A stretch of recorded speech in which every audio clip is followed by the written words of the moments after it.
Oke,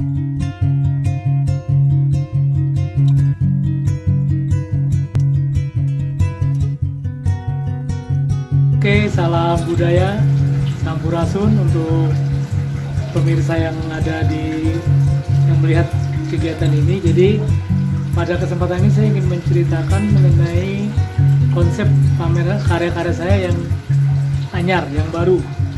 Karena konsep-konsep yang baru ini memang belum saya tampilkan secara publis ya, baik dalam bentuk pameran tunggal maupun pameran yang 2, 3, atau 4, 5 orang. Jadi karya pameran ini saya lebih cenderung menggunakan mixed media. Artinya mixed media tidak hanya cuma kanvas, tapi saya menggunakan media-media lain seperti tali, kemudian kain, kemudian apa saja yang bisa saya kolaborasikan sehingga menjadi karya yang menurut saya sesuai dengan konsep pemikiran saya. Nah, karya ini merupakan hasil daripada jejak karya saya terdahulu. Ketika tahun 1999 saya pameran tunggal, itu karya-karya saya waktu itu saya pameran tunggal di Indostrik dan sold out karya-karya itu, dan banyak karya-karya saya yang mengalami bentuk-bentuk yang sudah mulai ekstrim, seperti saya black, saya seperti kayak gini, saya klet dan lain sebagainya. Tapi itu hanya sekedar mengklet, mengikat, kemudian menempel, baru sampai sebatas itu.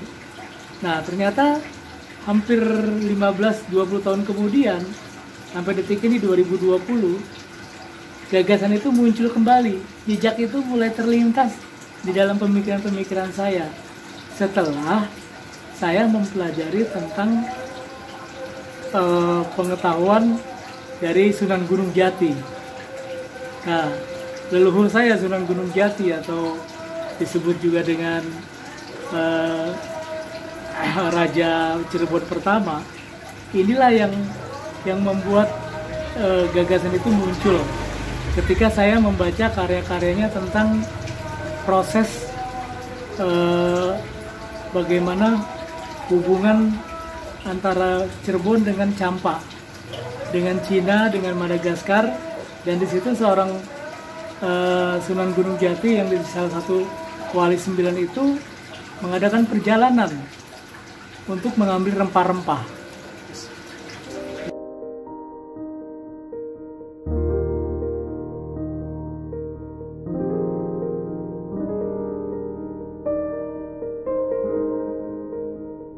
Saya lanjut kembali kalau bicara tentang proses perjalanan rempah-rempah dari Cirebon ke Madagaskar melalui untuk mencapai ke Champa atau Cina, itu saya kira memiliki sejarah yang panjang. Ternyata beliau atau yang disebut sebagai salah satu Wali 9 itu memiliki hubungan tersendiri dengan kerajaan yang ada di Champa, sampai akhirnya bukan cuma sekedar hubungan perdagangan, tapi di situ ada hubungan sosial, ada hubungan komunikasi yang akhirnya salah satu putri Champa itu dikawin atau dinikahkan oleh Sunan Gunung Jati. Nah, sekarang makamnya ada di Gunung Sembung, yaitu Ibu Ong Tiniong.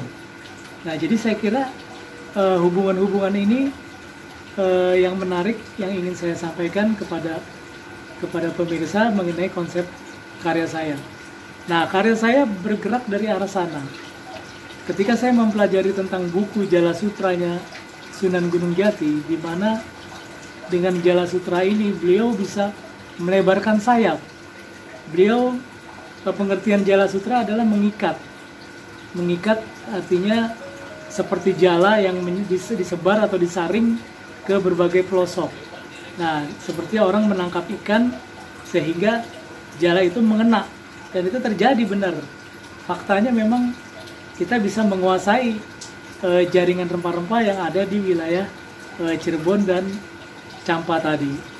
Nah, jadi dari sana ada hal yang menarik yang saya sampaikan di dalam pemikiran karya-karya saya adalah mengenai Jala Sutra tadi.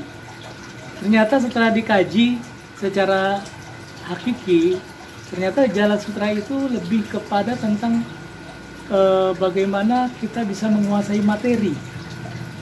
Artinya seperti saya selaku pelukis, saya bergerak dengan materi, dengan kanvas. Ternyata kanvas itu tidak bisa cuma sekedar kita lukis saja, tapi boleh kita rubah. Kita obrak-abrik, kita corak, kita kasih apa, sehingga menjadi bentuk-bentuk baru.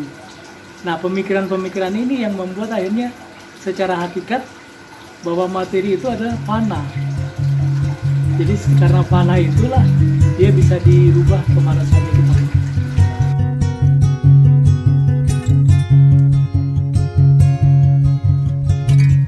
Jadi konsep pemikiran dari karya ini adalah tentang materi. Bahwa materi itu adalah fana. Dia tidak abadi. Ternyata yang abadi apa? Yang abadi adalah gagasan kita. Pemikiran kita tentang apa yang kita inginkan di dalam proses berkarya. Jadi materi itu bisa kita rubah kemana-mana. Seperti kalau kita contoh di dalam ilmu orang-orang terdahulu, tangan ini bisa kita rubah menjadi sesuatu yang berbeda. Karena apa? Karena kita punya karena tangan ini materi, sesuatu yang mudah hancur. Sesuatu yang mudah hancur itu biasanya tidak abadi. Dan itu terjadi pada media yang saya gunakan, yaitu kanvas dan lain-lainnya. Jadi hakikat dari konsep pemikiran ini adalah lebih kepada tentang kefanaan materi, sehingga kita tidak bisa